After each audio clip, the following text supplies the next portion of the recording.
चलिए हम पढ़ते हैं यूनिटरी मेथड। यूनिटरी मेथड में क्या होता है, कभी कभी आप दुकान पे जाते हैं और देखते हैं कि हमें क्या बोल रहा है मिठाई वाला कि ऐसा है भाई साहब, 1 किलो मिठाई का जो प्राइस है वो इतना है। ठीक है, मान लो उसने बोल दिया 1 किलो मिठाई का प्राइस 500 रुपीज़ है।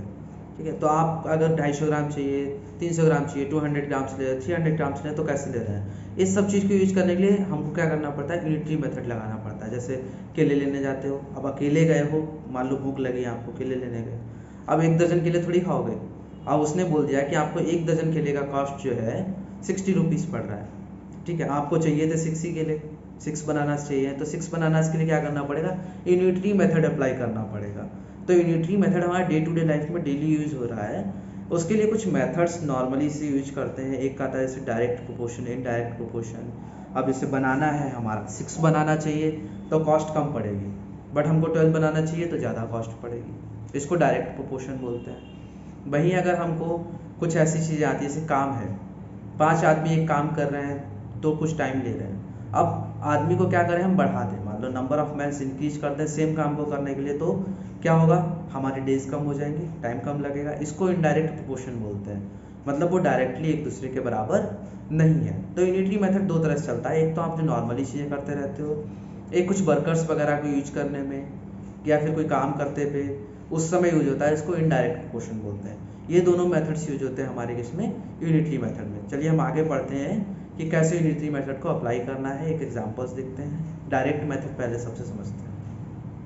मान लो हमें क्वेश्चन दिया हुआ, क्वेश्चन में बोले वो कि if the cost of one pencil, बोले if the cost of one pencil is 2 rupees. ठीक है, 2 rupees, then what will be the cost of 10 pencils, what will be the cost of 10 pencils। अगर हमारे पास ऐसा क्वेश्चन आ जाए, देखो पढ़ते ही एकदम समझ गए कि हाँ इजीली सॉल्व हो जाएगा भाई, कुछ तो इसमें हार्ड नहीं है ना।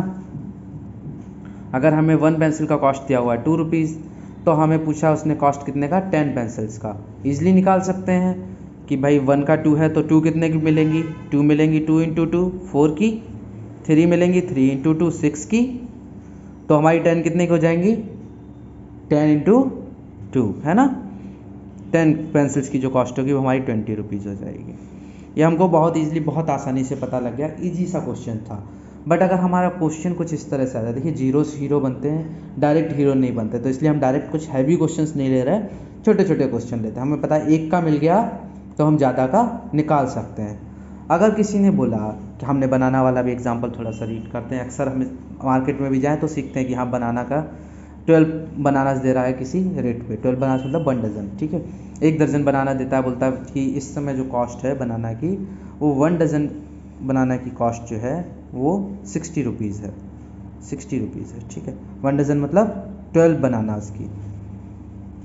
तो हम सबसे पहले क्या करते हैं, इसमें एक बनाना की कॉस्ट निकालते हैं। कैसे निकालते हैं, देखिए जब भी आपके पास ज़्यादा दिए हो, मतलब ज़्यादा का दिया हो और एक का निकालना हो, तो सिंपली जो हमारे नंबर ऑफ़ थिंग्स हैं उसको डिवाइड में भेज देते हैं, किसके, रुपीज़ के या फिर चीज़ के। ठीक है, ये हमारा यूनिटरी मेथड कहता है। तो 1 बनाना की कॉस्ट क्या हो जाएगी, 60/12। ये 1 बनाना निकालने का तरीका है। रुपीज़ में चीज़ों को बेच देते हैं, यहाँ पे जहाँ पे 12 होता है वहाँ पे 1 रह जाएगा, 60 होगा यहाँ पे 1 रह जाएगा। ठीक है, मतलब अगर हमने 1 की निकालनी है तो 60/12, 60/12 मतलब 12 5 जा 60 है ना। तो ये 1 बनाने कॉस्ट निकल आई। 6 की निकालनी है तो अगेन हमें 1 वाले का पता था, अगर हमें 1 मिला हो तो हम 10 का ईजिली निकाल सकते हैं मल्टीप्लाई करने का, और अगर हमें 1 निकालना हो तो हमें डिवाइड करना पड़ता है। यूनिटरी मेथड में याद रखना, जब भी आपको 1 निकालना हो, मतलब एक चीज़ की कॉस्ट निकालनी हो, 1 की कॉस्ट निकालनी हो, याद रख लेना इसको। 1 की कॉस्ट निकालनी है तो क्या करेंगे आप, डिवाइड करेंगे। ठीक है, और जब हमें ज़्यादा की कॉस्ट निकालनी हो तो मल्टीप्लाई करेंगे। ठीक है, मल्टीप्लाई करेंगे जब हमें 1 का गिवन हो और मोर की निकालनी हो। ठीक है, ट्रिक से लिख लीजिए ऐसे ही कि multiply for more, m for m and divide for 1। चलिए अब हम आगे एक एग्जांपल देखते हैं कि कैसे देखो मल्टीप्लाई और डिवाइड दोनों एक साथ लग जाए। मान लो हमारे पास क्वेश्चन हो, if the price of 6 oranges is ₹24, ठीक है. Then what will be the price of 5 dozen orange, ठीक.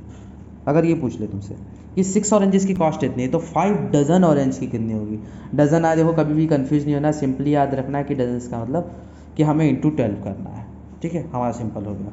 अब अगर 6 का दिया हुआ है 1 का निकालना है तो हम क्या करते हैं, जब भी 1 का निकालना होता है 1 की कॉस्ट निकालनी होती है तो डिवाइड होता है ना. और जब हमारा मोर का निकालना होता है तो मल्टीप्लाई होती है. याद रहेगा, एम से एम किया था अभी हम लोगों ने भी. तो हम लोग 1 के लिए क्या करेंगे, कॉस्ट ऑफ 1 ऑरेंज कैसे निकालेंगे, कॉस्ट ऑफ 1 ऑरेंज हो जाएगा हमारा 24/6. हमें सिंपली पता है, डिवाइड करते हैं. देखो पूरी फॉर्मेलिटीज़ नहीं करेंगे क्योंकि हम मोस्टली कॉम्पिटिटिव एग्जाम्स के लिए सीख रहे हैं. तो 24/6 कितना हो गया हमारा 4. अब हमें अगर ज़्यादा का निकालना है 5 डजन का, 5 डजन का बोला और हमने निकाला किसका है 1 ऑरेंज का. तो हम सबसे पहले ये देखेंगे 5 डजन्स में कितने होते हैं. तो 5 डजन्स में हमारे कितने होते हैं, 5 डजन्स मीन्स 60 है ना. कैसे आया हमारा 5 × 12, क्योंकि 1 डजन इक्वल टू क्या होता है 12 होता है. तो हमारा 5 डजन का मतलब हो गया 5 × 12 है ना. समझ गए ये 60 कैसे आया. अब इसको देखो, अगर हमने 1 का निकाल लिया तो हम 60 का कैसे निकालेंगे. Cost of 1 orange is ₹4, then cost of 60 oranges will be 60 × 4, क्योंकि हमने पढ़ा कि मल्टीप्लाई फॉर मोर. तो 60 × 4 हो जाएगा हमारा 240. तो हमारे ₹240 कॉस्ट होगी जाके कितने 5 डजन ऑरेंजेस की. ये हमारे डायरेक्ट मेथड था जिसको प्रोपोर्शनल लॉ भी बोलते हैं. डायरेक्ट प्रोपोर्शन आपने पढ़ लिया. अब हम अगले टॉपिक में पढ़ रहे हैं इनवर्स प्रोपोर्शनल लॉ.